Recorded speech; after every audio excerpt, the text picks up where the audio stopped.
Welcome to TechFlik. So I recently did a 750 Singapore dollars build. It was a small form factor build in the Note 2 case, and I stumbled upon this ID cooling low profile CPU cooler. I thought I'd give it a try, so let's do an overview, my build experience and the performance of this cooler. Let's roll the intro.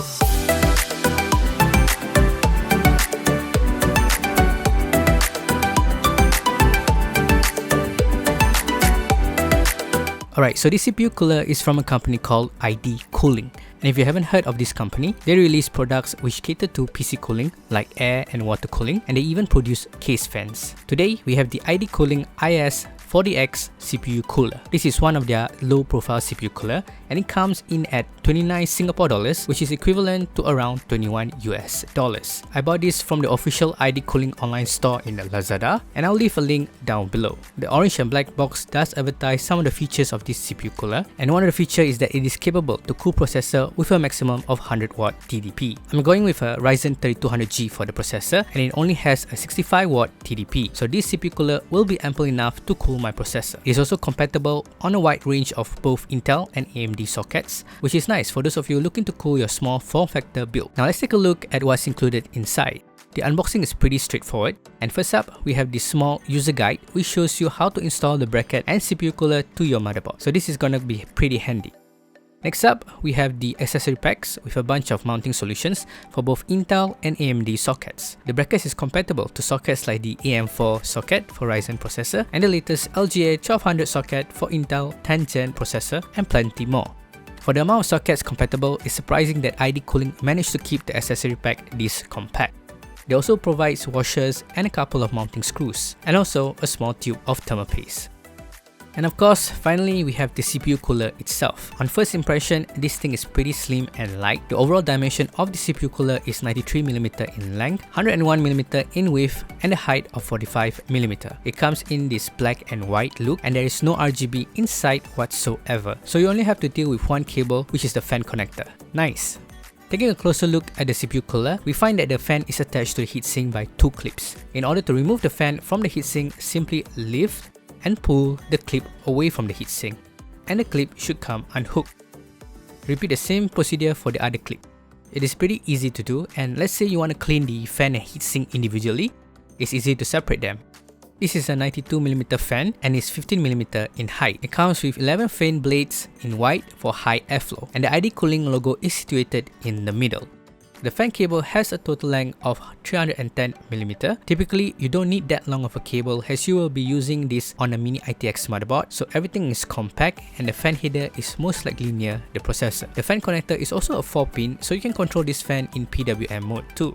The CPU cooler, on the other hand, is coated in all black, which I kinda dig. The aluminium fins are evenly stacked, and in my unit here, there is no dents on the fins, which is great.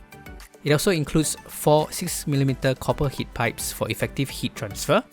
There is no pre-applied thermopaste on this heatsink, thus you will need to use the included thermopaste. Now, putting the fan back onto the heatsink is also pretty straightforward. Just hook the clips onto the fan hose and lift it and slot it into the heatsink cutout. Do the same for the other side, and it should be secured into place. Now a tip, if you don't want the cable to be dangling around, you can do a bit of cable management. I roughly know where the fan header in my motherboard will be and how the CPU cooler is gonna sit on my processor. I simply tuck the cable in between the clips. Alright, so how's my experience with this CPU cooler? As my motherboard is a B450 with an AM4 socket, the brackets needed for AM4 is already labeled, so it was easy to find the AM4 brackets. However, something to take note of is that the other pair of brackets was labeled AM3, while there was one pair with no label. This is for the Intel socket. I wish they would have labeled Intel so people can find it easily. Taking the screws included, mounting the brackets onto the heatsink was pretty straightforward. I just had to screw it in the 4 holes. Next, I prepared the screws to mount on the back of the motherboard. I took out the included washers and placed them in the 4 screws. The backplate, which comes together with the motherboard, will have to be removed as the mounting screws will need to be screwed from the back. After applying the thermopaste on my processor, I gently align the CPU cooler to the 4 holes and place the CPU cooler on my processor. While still holding onto the CPU cooler, I then slot the mounting screws into the 4 holes and start screwing the CPU cooler into place. I make sure that the CPU cooler is directly contacting with my processor, and once everything looks good, I just connect the fan connector to the fan header on my motherboard.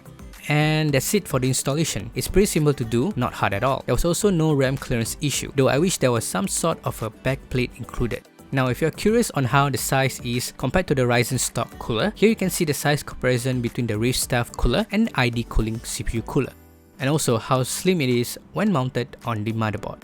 Take note that the Rift Staff cooler is 54mm in height, while the ID Cooling is 45mm in height.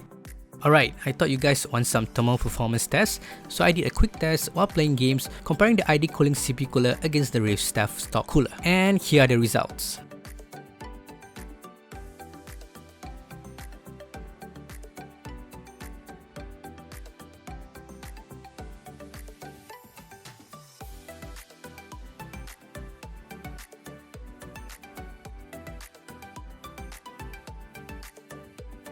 So the cooling performance for the ID Cooling CPU cooler is not too bad. On average, it manages to cool the processor around 4 degrees Celsius, cooler than the Rift Staff cooler.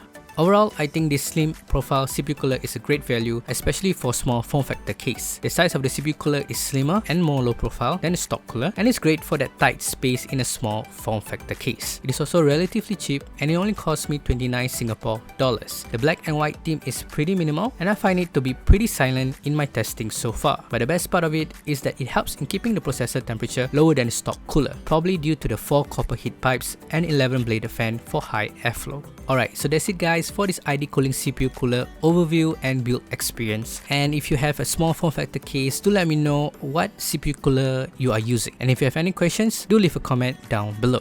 I hope you find this useful, and as always, if you like what you see, click the like button. If you love what you see, subscribe for more future tech content. This is TechFlik, signing out.